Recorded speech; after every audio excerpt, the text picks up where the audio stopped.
Around the age of 10, my brother actually allowed me to hang around him and his friends. And he had this one friend who really stood out.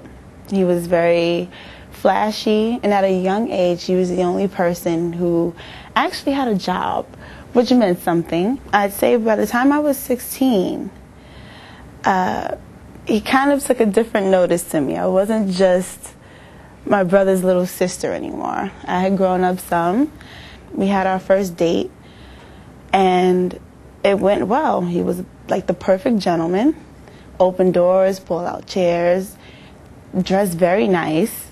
Within 3 weeks, he actually told me that he loved me. He just told me all the things that he can offer me. And at 16, it just sounds so appealing.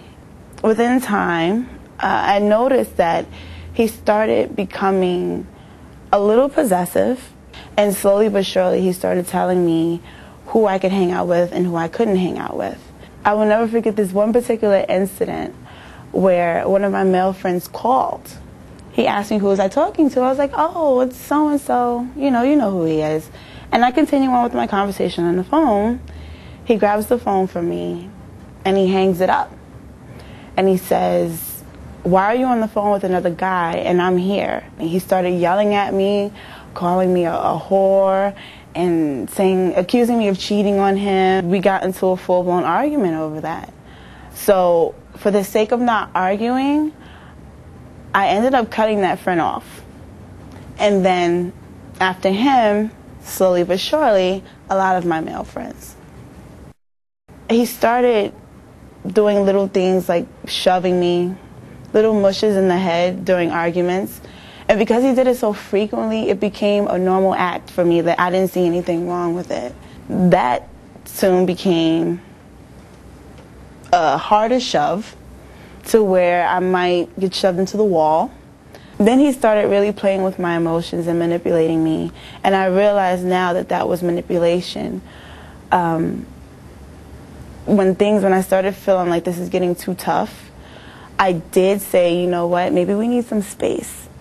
I can't deal with this. Your jealousy, you're being too possessive. And he calls me and he says, I can't live without you. If you leave, I'm going to kill myself. And to be like 19 and to hear that, I'm like, you're going to kill yourself? What do you mean? I can't live without you. You're telling me that you don't want to be with me. I can't do it. And he hangs up the phone. And I began to call his phone back, and he refused to answer. He didn't answer the phone. So now I'm thinking, like, oh my God, what did he just do? Is he really serious? I didn't know what to think. And just hearing that, it was like, oh my God, he really does love me. And it made me forgive him and say, okay, let's work this out. Shortly after I had our daughter, that's when, again, the physical started. Again, with the arguments, I would get more of the shoving and the pushing. And I think because I've never done anything about it, it's the only reason why it got worse. I went to go get a pizza. My ex-boyfriend called me. I told him where I was. And he said, oh, well, could you pick me up one too? Just drop it off at my house. I said, I guess I can do that. Sure. Why not? It's not like, my boyfriend will know about it. Just drop it off really quick and come upstairs. So I did that. And as I'm coming upstairs, my boyfriend's standing in front of my door, and he's like, what took you so long? I said, what do you mean what took me so long? I told you I was going to get a pizza. You left about an hour ago. And he keeps asking me, where were you? Where were you? I was so nervous that as opposed to me saying Greg's house, which is my ex-boyfriend's name, I wound up calling him Greg.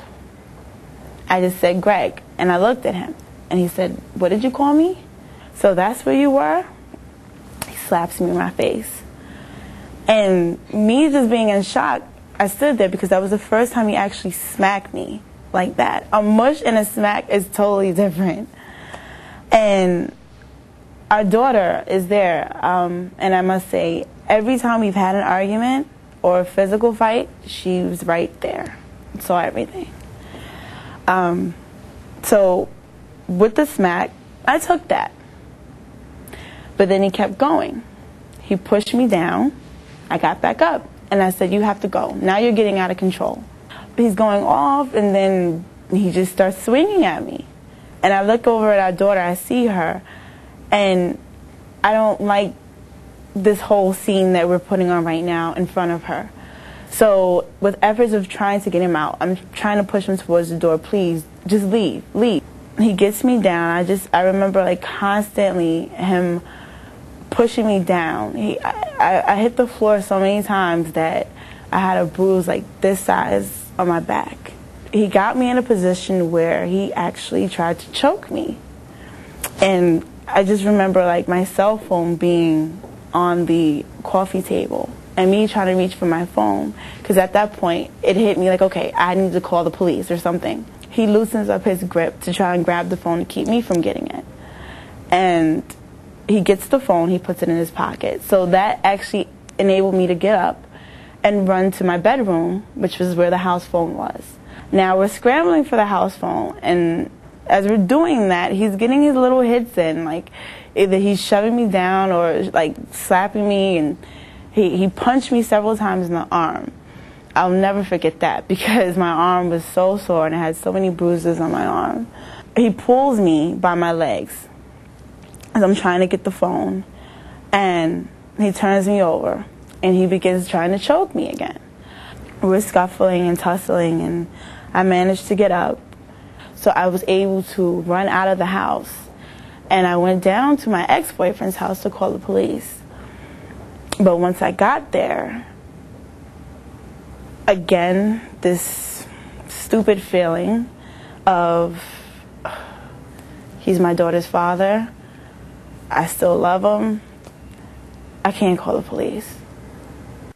Maybe 4 months after that incident, it was like I just woke up. After being blind for some years, it was like I just said, you know, I really don't need this.